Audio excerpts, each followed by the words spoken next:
بینەرانی بەرنامەی تەندروستی لە تەلەڤیزیۆنی کۆمەڵە، ئەم کاتتان باش. بە یارمەتی هاوڕێیانی هاوکارم هاتووینەتەوە خزمەتتان بۆ پێشکەشکردنی بەرنامەیەکی تر لە زنجیرە بەرنامەکانی تەندروستی تەلەڤیزیۆنی کۆمەڵە. بەڕێزان، هەروەکە ئەزانن بەهۆی بازێ هەم ئیشکردنەوە هەم بازێک حاڵەتگەرێکی ڕۆحی بنیام تووشی ماندوویەتیە بێت، یانێ لەش تووشی ماندوویەتیە بێت، هەم بەهۆی ئیشکردنەوە هەم جاروبار بەهۆی ئسترس یا دڵەڕاوکێ یا هەر ئەو ئسترابەی کە پێ وارد ئەبێت تووشی خللێکەوێت جەستە لە مرۆڤە. و مەوادێکیش هەیە کە یارمەتیدەرن کە هەم ئەو ماندوویەتیە یانێ هەم زەختەکەی کەمەوکەنەوە، فشارەکەی کەمەوکەنەوە، ئیسەچە ماندوویەتیەکە فیزیکی یا جسمی بێت، یا ئەوەی کە ماندوویەتێکی بێت لەسەر ئەعساب و ڕەوانی مرۆڤەکان تەئسیر دابنێت. ساڵیانی ساڵە کە لەسەر مەوادگەرێکی جۆراوجۆر بە ئەو فعل و ئینفعالاتە یا ئەو واکنشگەرەی کە لە لەشە ئەنجامیەدەن متاڵعاتێکە گرگێ، بۆ نمونە مەوادی معدەنی و ڤیتامینەکان کە دیارە ئەمانە لە دەرەوەی لەشەوە واردی لەشی مرۆڤە بن و یارمەتیدەرن بۆ بازێ لە فعل و ئینفعالاتێکە لە جەستەی مرۆڤە ڕوو ئەدات. یەکێک لەو مەوادەی کە تەئسیراتی تایبەتی خۆی هەیە مەنیێزیۆمە. دیارە مەنیێزیۆم یەک عنسورێکی کە لە تەبیعەتە هەیە، وەکو مەوادێکی قەلیایی خاکیش ئەناسرێت، لە تەبیعەتە هەیە، جیا لەوەیشە لە بازێک فعل و ئینفعالاتێکە لە ئازمایشگاگەرە ئەنجامە دەرگێت، کەڵکی لێ وەرەگیرگێت، لە سەنایعە کەڵکی لێ وەرەگیرگێت. بەڵام ئەوەی کە ئێمە مەدنەزەرمانە خود ئەو مادەسە وەختێکە ئەڕواتە ناو لەشی ئینسان چه تەئسیراتێکی هەیە. ئەمڕۆ تقریبەن بۆ ئەو کەسانەی کە تووشی ماندوویەتی یا فشارێکی کاری زۆر لە سەریان هەیە، بەنسبەت ئەبیسین کە ئەڵێن کە مەسرەفی ڕۆژانەی مەنیێزیۆم ئەتوانێت یارمەتیدەرتان بێت. مەنیێزیۆم دوو حاڵەتی هەیە، یعنی ئەوەی کە ئێمە گەرەکمان بێت بۆ لەشمان دوو حاڵەتی هەیە.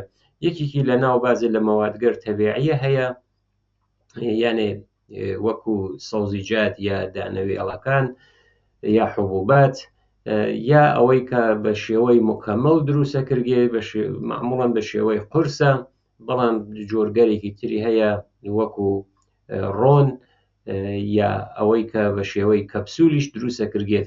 ئەوەیە کە حاڵەتەکانی فەرقەکات، بەڵام زۆرترین مورد ئیستعماڵێکە ئەتوانێ بیبێت هەر ئەو وەسە کە بە شێوەی بەشکڵی قورس دروستیەکەن و ها لە ناو بازاڕە.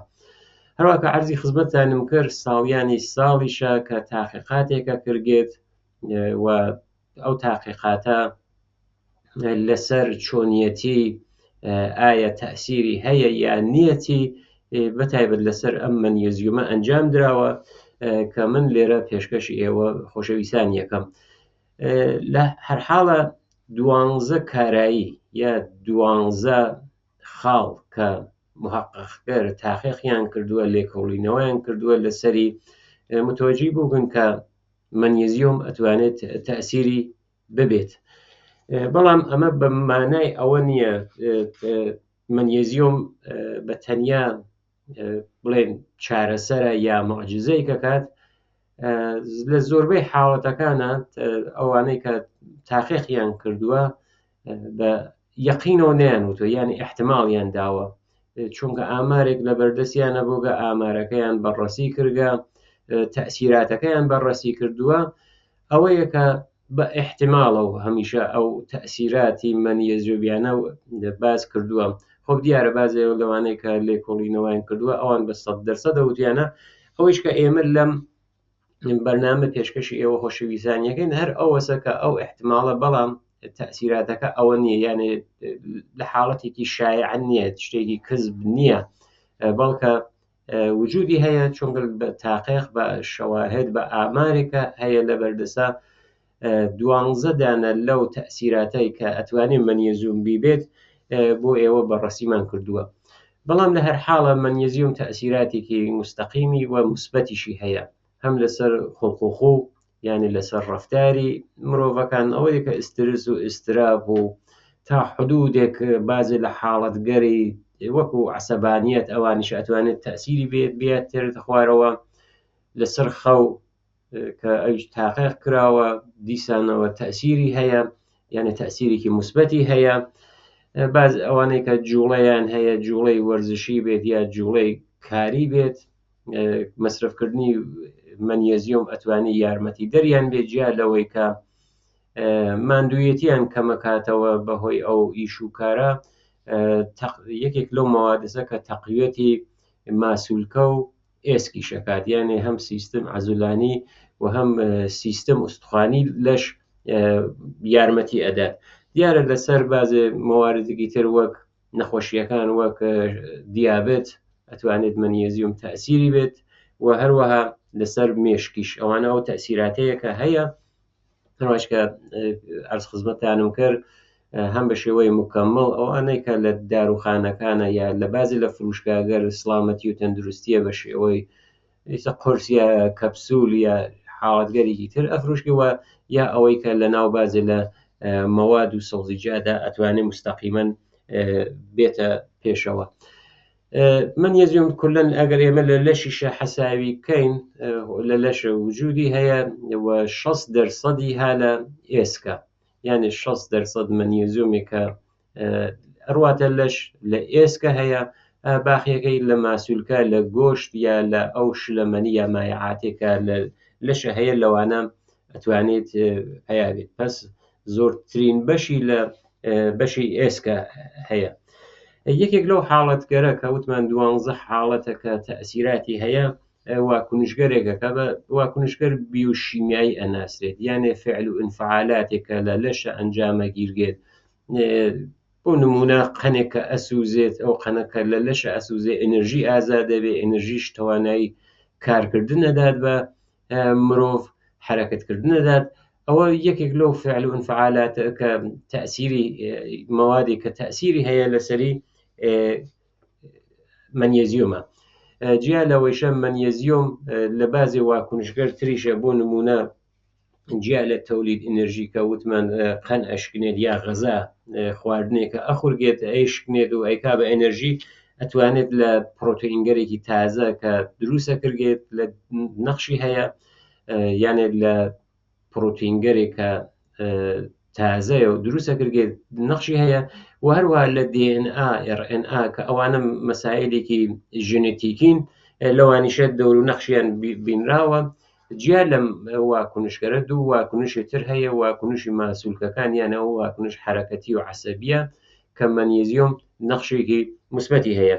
دیارە لە توول ساڵیانێکی جۆراوجۆرە 2019 2020 تا 2023 تاقیقاتی کراوە هەر لەسەر ئەو واکنشگەر بیولۆژیکە و هەمووی سابت بوو بکە ئەو بۆ نمونە حرەکەتی عەزولانی ئەوانەی کە مقدار مەنیێزیۆمی کەم دەریافتەکەن تووشی مشکڵگەرێک ئەبنە و زۆرترە کە نسبەت بەوانەی کە مەنیێزیۆمێکی کافی یا بە شێوەیەکی منەزەم ڕۆژانە بە شێوەی مکەمەڵ قورس یا کەپسول دەریافتیەکەن.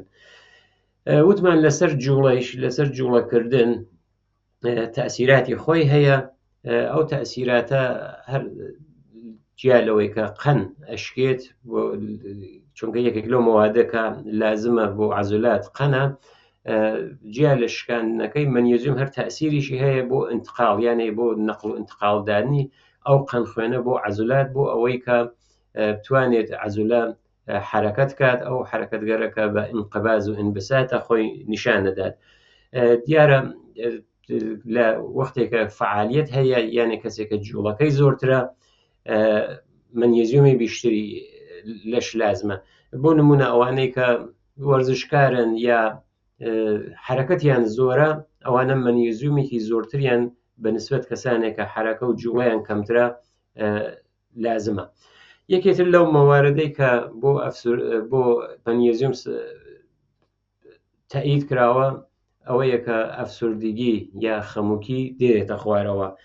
بە شێوەی دەتوانین بێژین مەنیزیۆم ئەتوانێت بە جۆرێ لە جۆرەکان لەگەڵ ئەفسوردگی و خەموکیە مبارزە بکە یا بربەرەکانێ بکە.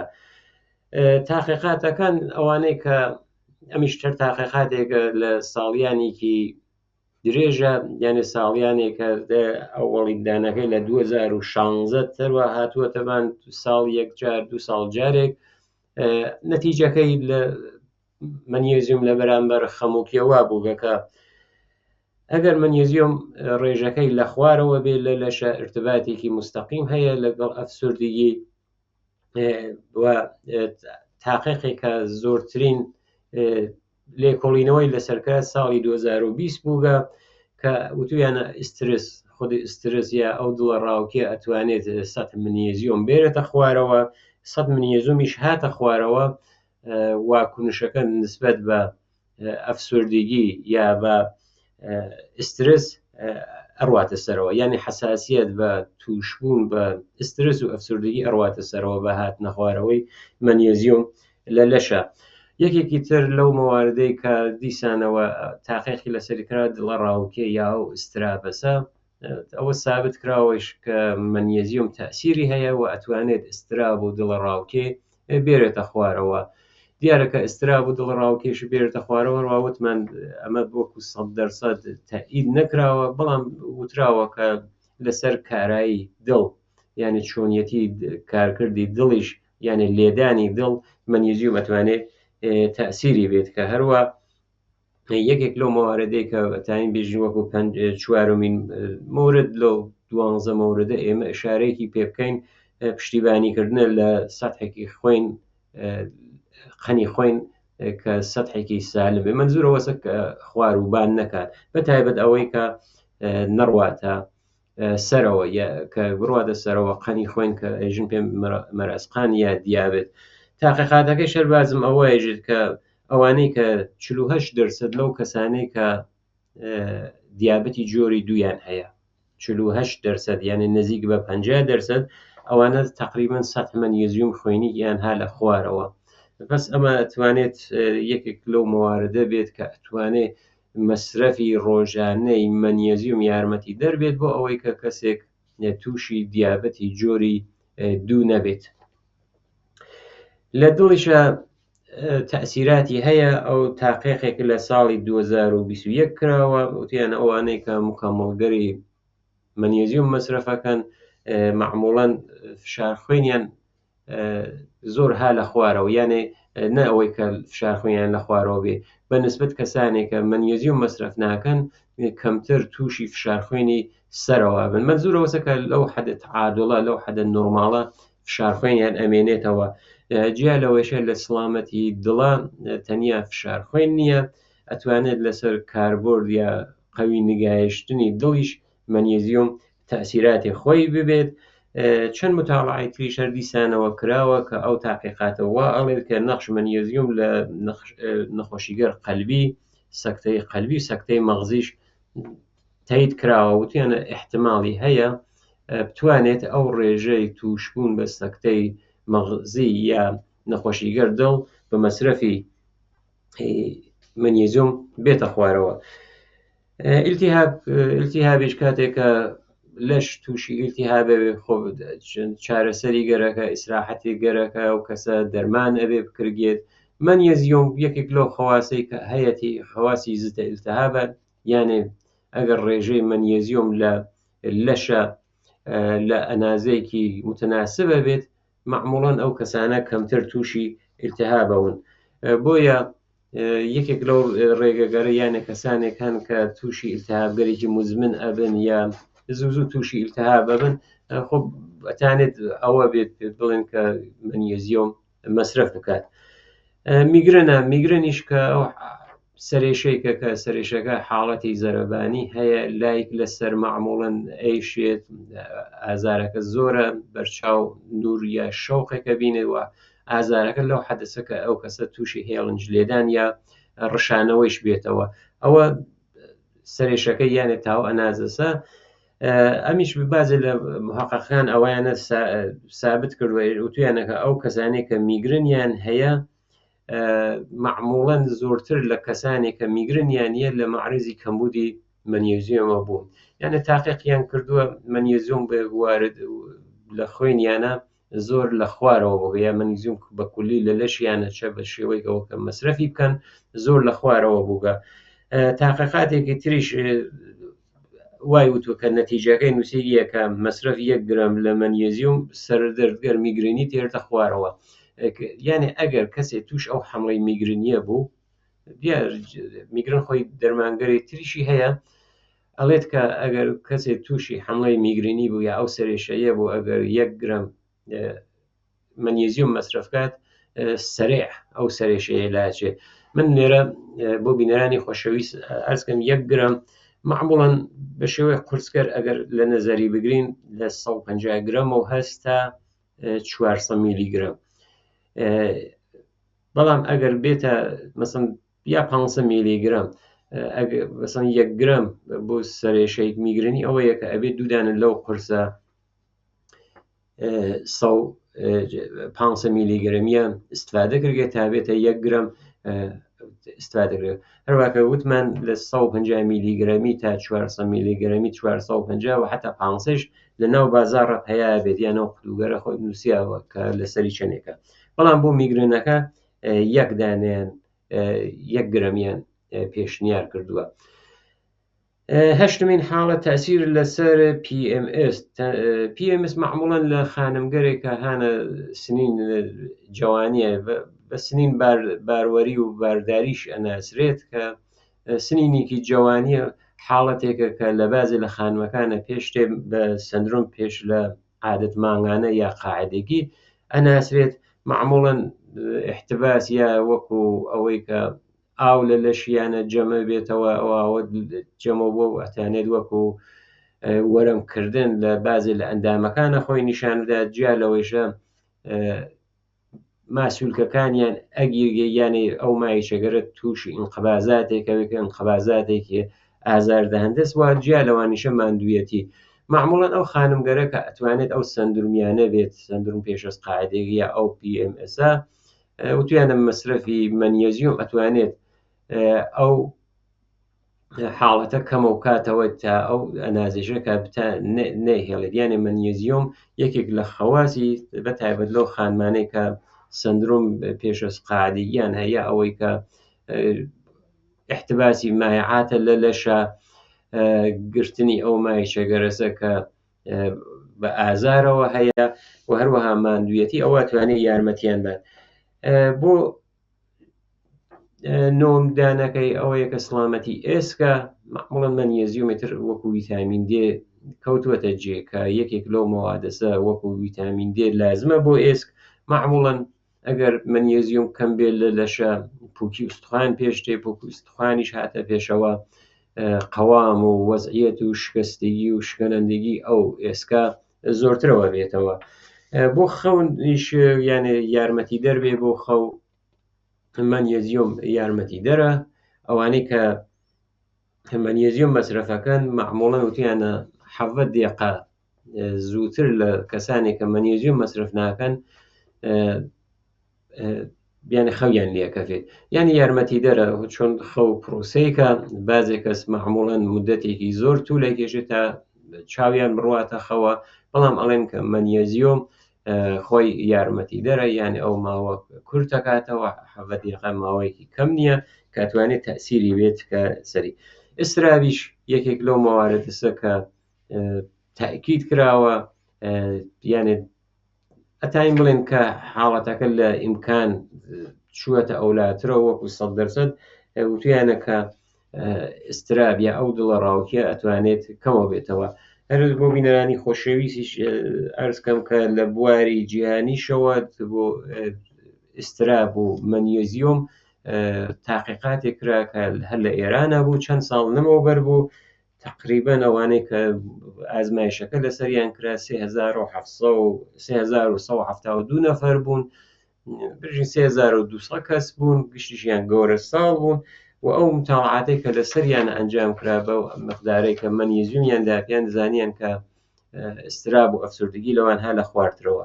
ومع آخر مۆردیش کە مۆردی 12 بێ کولەن ئێژن لەسەر سلامەت عمومی سەحەت و تەندروستی گشتی عمومی ئەتوانێت تەئسیری بێت، یانێ مەنیزیوم تەئسیری هەیە لەسەر تەندروستی و سەحەتی گشتیە. ئەگەر بۆ بینەرانی خۆشەویستیشمان ئەرزکەین خۆب دیارە ئەمە بە شێوەیەکی مکەمەڵ یا قرس یا ڕۆن، بەڵام قرسەکەی باشترە، زۆرتریش مەسرەفە کردێت، شێوەی مەسرەفەکەیشی ئاسانترە، لە بازاڕە هەیە، بەڵام مەوادی تریشان وەکو سەوزیجات یا لە حبوباتە نۆک و نەخۆشەر و لوبیا، ئەمانە مەنیزیومی تێهەیە. لە سەوزیجاتە سفێناخ یا ئەو سفناجە یەکێک لەو سەوزیجاتە کە مەنیزۆمێکی سەرشاری هەیە. ئەو توێکە هەیە بەتایبەت توی کەدوو ئەتاین بڵێن یەکەمین منبع وەکو یەکەمین منبعی مەنیزیۆم لە مەوادی تەبیعیە ئەناسرێت توی کەدوو. دوای ئەوە سپێناخە، بام، چە بامی دار بێت چە بامی هندی بێت یا ئەو بام زەوینە، بامیش یەکێک لەو مەواردەسە کە مەنیزیۆمێکی زۆری هاتیە. دیارە مەوادێکی تریش وەک برنج، ئەلبەتە برنج زۆر بەکەمی گەنمیش هەیەی، ئەو یا جۆ، ئەوانە مەنیزیومیان هەیە، بەڵام شاید ئەنازەی سپێناخەکە یا ئەو تۆم کەدووە نەبێت. بەڵام لە هەر حاڵەتە وەکو ئاخرین جملەی کە لەم بەرنامە ئەرزی ئێوە خۆشەویستانیکەین، مەسرف ڕۆژانەکەیشی هەر لە 150 تا 400 میلیگرامە، یان هەر قورسێکی ئەتوانێت مەسرف کرێت، تا 2 قورسیش تا بڕوە تا 1 گرم، چونکە تەئسیراتی خۆی هەیە. معموڵەن کەسانێکیش کە لە ئشتهایان نییە و تویانەکە مەنیزیۆم ئەتوانێت یارمەتی دەریان بێت. بینەرانی خۆشەویست، هاتینە کۆتایی بەرنامەی ئەم جارەیشمان. هیوادارم کە جێ ڕەزامەندی هەموو لایەکتان بێت، لەلایەن خۆم و هاوکارانم ژیانێکی پڕ لە شایی و تەندروستی بۆ هەموو لایەکتان ئاوات و ئەرزووم.